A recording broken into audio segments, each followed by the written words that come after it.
Okay, let me You have to let people in start when this I over make you here. host because I think Ian can't get in. I don't know how that works once I Mm, make you the uh, host.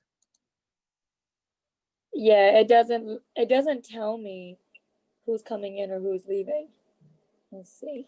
Okay, let everyone in. Let's do a better job also getting in on time, guys. How about that? So, anyways, Yeah. um, Go ahead. when when we get to recruiting, we start to really see the benefits of business building versus being self-employed, because that way one day you're able to step away, or one day you have not so good of a personal premium week, you can at least see the benefits of your team that you have developed and invested time in doing business. So if you guys can mute your phones, that'd be amazing. Thank you so much. So one day I had the flu. It was years ago, and I was so upset, Shay, that I had to reschedule 2 appointments. And I never have to reschedule any appointments. I had to step away physically from going on those appointments, and that would have been $1,200 of compensation helping those families. And those are both referrals. They were hot referrals. So I rescheduled them, but then Noelle on our team, came out of nowhere and went on an appointment, and I made $600 of an override just sitting in bed throwing up for the one of the few times I was like, wow, I need to have more Noels on our team. So you don't know when you're gonna have to step away, but and that's a small conversation. But even today, like my mom, she had an emergency. Well, I'm not going to skip training, but I definitely will be make sure I can step away at some point to make sure I can attend to her. But as we get older, our parents are going to get older, you're going to get older, and you want to be able to build that business before, so you don't have to depend on just your sole effort. And it's better to have 100 people doing a little bit versus depending on one person, aka you, doing everything. Wouldn't you guys agree?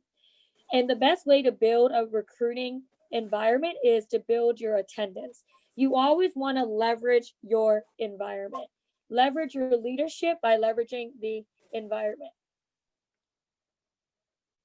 So when you build your attendance, you get to put the best your people in front of the best people. You no longer have to be the best person on your team. Granted, you will be from you and down under, but everyone above you is naturally going to be better than you skill wise or more experienced than you skill wise. So they're going to be able to make sure that they can provide better, more value for you than you would with your experience. And sometimes you're not the one that somebody can go ahead and just relate to. Sometimes your story is not the one that's going to turn that person on. It's going to be Shaq's story. It's going to be Shay's story. It's going to be Samir's story. But in order to become the right person, to attract the right people, you have to become the right person too. That starts with doing all the right things in the beginning as much as you can. And what you do right 100% of the time, your people are going to do half right. What you do wrong, your people are gonna do double wrong. So what you do right, your people are gonna do half right. What you do wrong, your people are gonna do not as right double times. So make sure you do right 100% of the time as much as possible. And when I go through the recruiting mentality, some people they have an objection. Have you guys ever heard, "Oh, I don't want to recruit. I just I just don't want to recruit." And they say it in a negative way, right? And you kind of get them to explain themselves and whatever they have to say, it's always something along the lines of they don't believe in recruiting because it's weird to them, or they don't want to feel like they're making money on other people, etc., etc. So I always tell people, listen, recruiting is a privilege. You get to recruit, you don't have to recruit. You don't have to recruit if you don't ever want to recruit. But listen, you would have never been offered this opportunity if I didn't recruit you, right? And what if nobody recruited me? My mom would have never retired. So do you think that it was good or not good that somebody recruited me? You want to change somebody's life today, and you want to portray that and transfer that over to them. So there's two ways that you can recruit. You recruit cold market, you recruit warm market. Then you can recruit through your personal warm market or somebody else's warm market.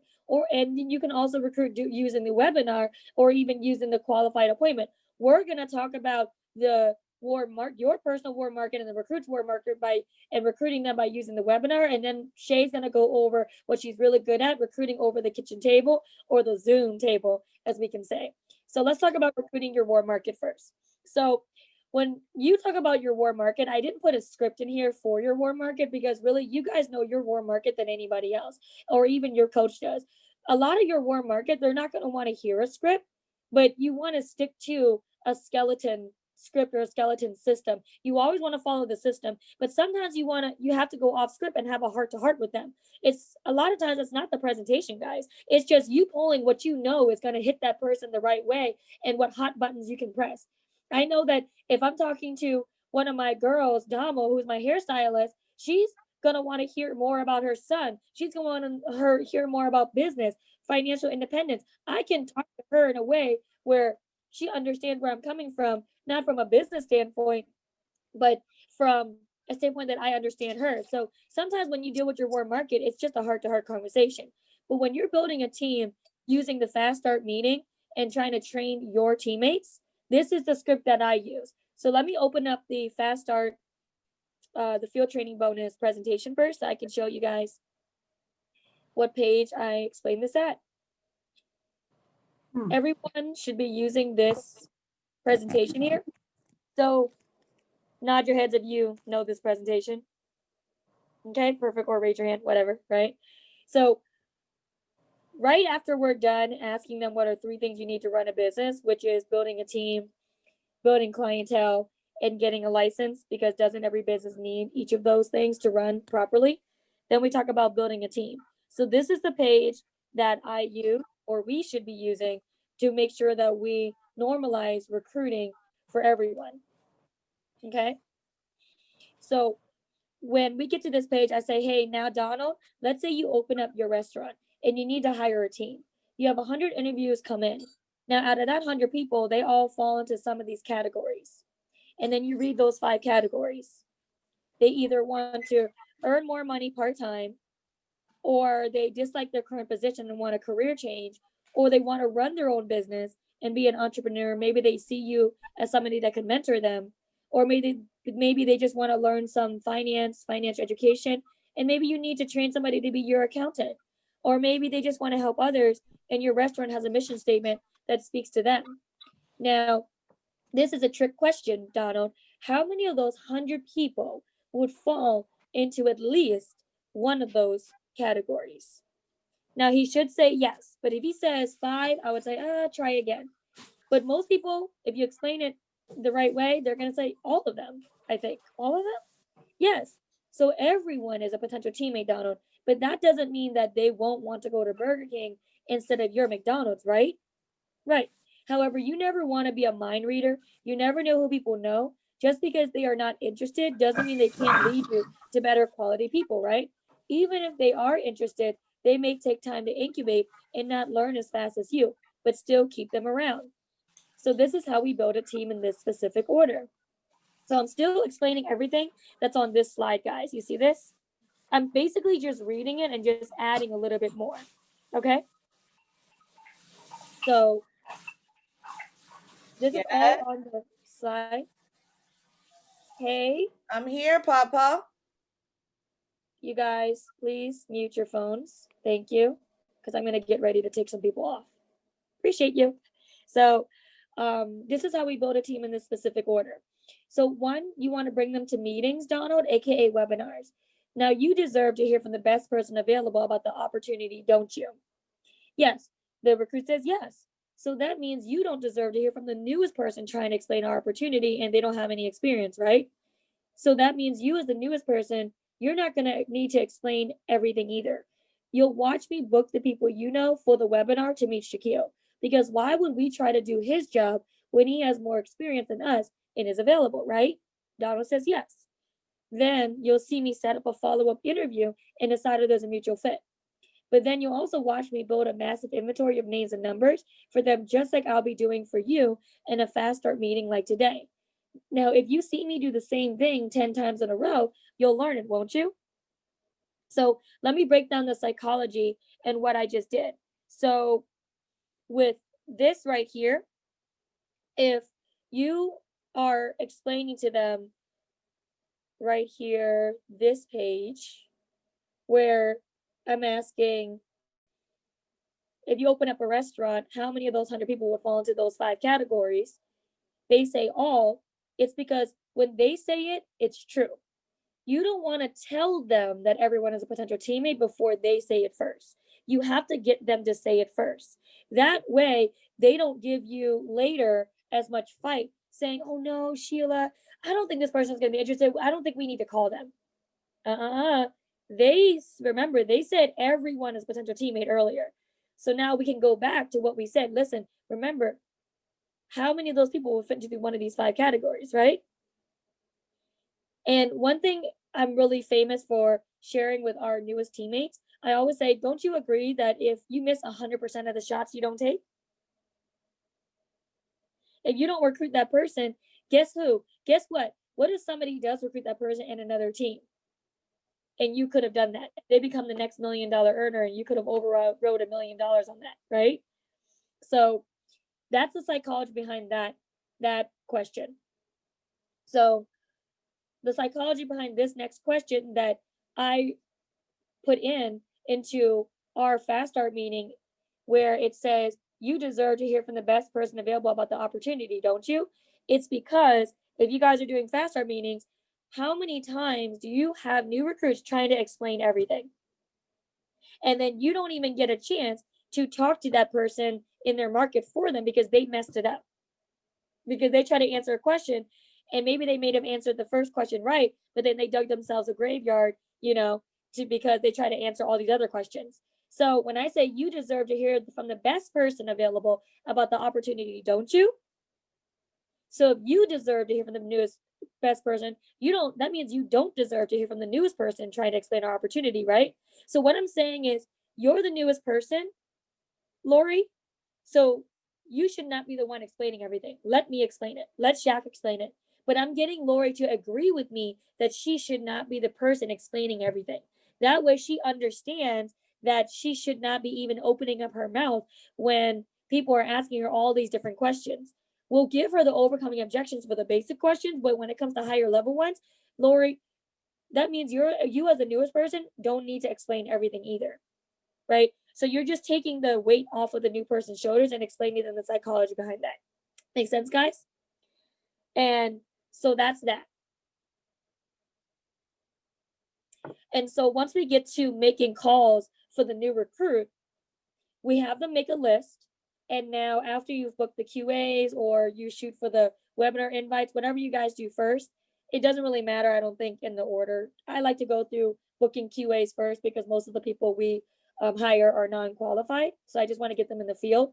But some people, they go for the recruiting first. It doesn't really matter what order you guys go through, I don't think.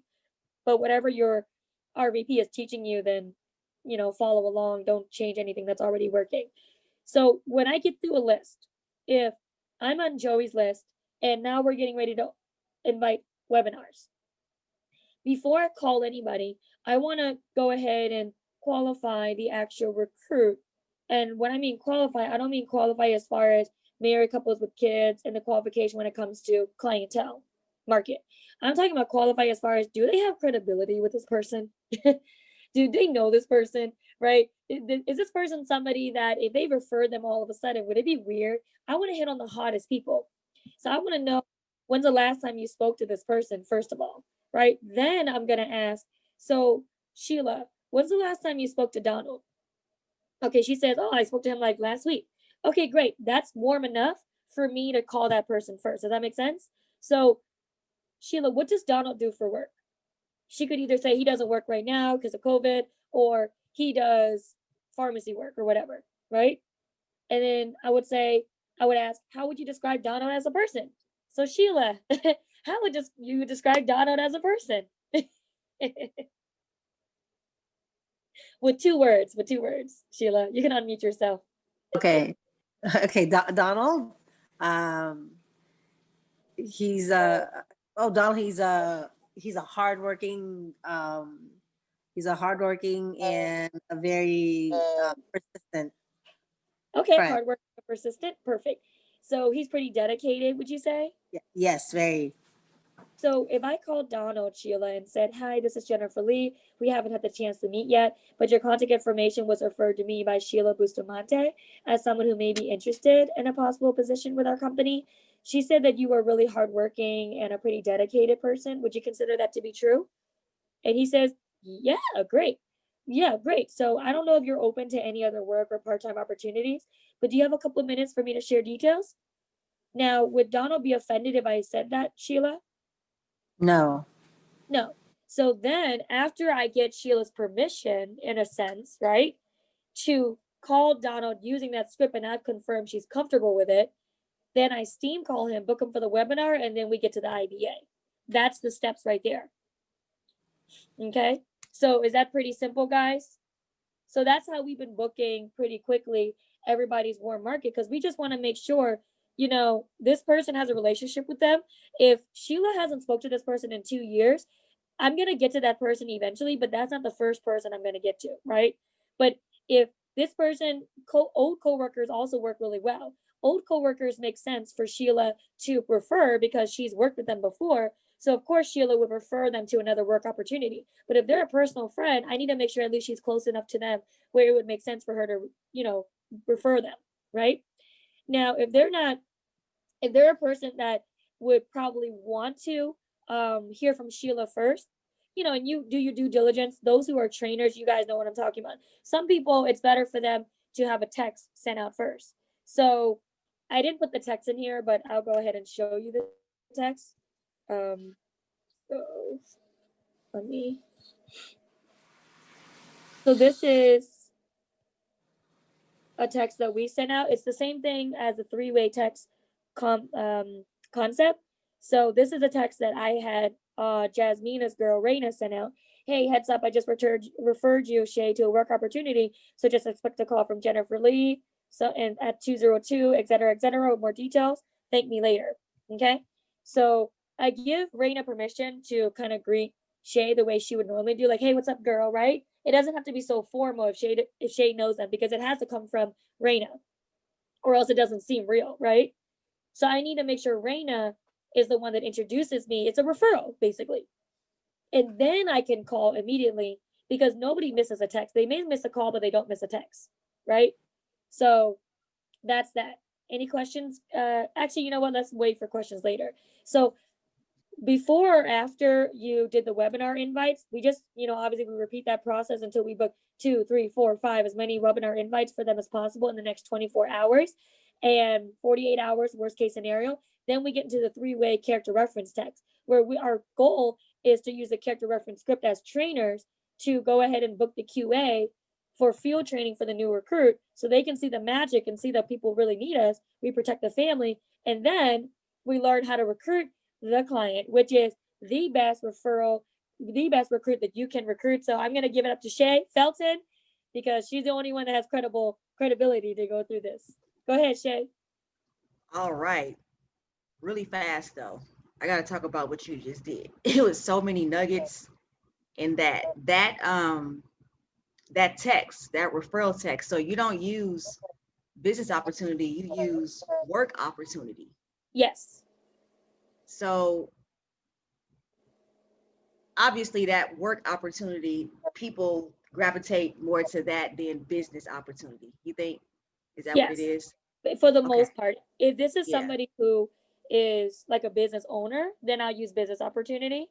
But if they're, you know, most of the people are employees that we're referring, so I'll just go into work opportunity. It really depends on if this person is a business person who may not be looking for working for somebody else, but more I use work.